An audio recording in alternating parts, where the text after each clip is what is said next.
Welcome to YouTube channel learn English with Sachin.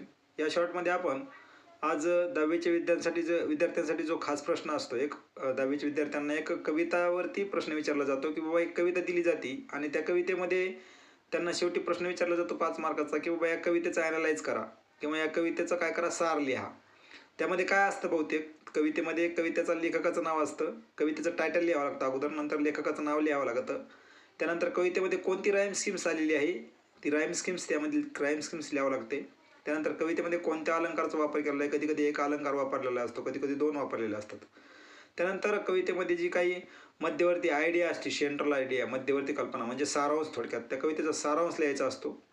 आणि हा जो सगळा भाग तुम्ही पूर्ण केल्याच्या नंतर हा 5 मार्काचा क्वेश्चन असतो विद्यार्थी मित्रांनो. आणि या 5 मार्काच्या क्वेश्चनला तुम्हाला जर तुम्ही हे सगळं व्यवस्थितपणे लिहिलं तर तुम्हाला 4 मार्क हमखास पडू शकतात. काल मी माझ्या इफ या कवितेचा ॲनालाइज करून ग्रुपवर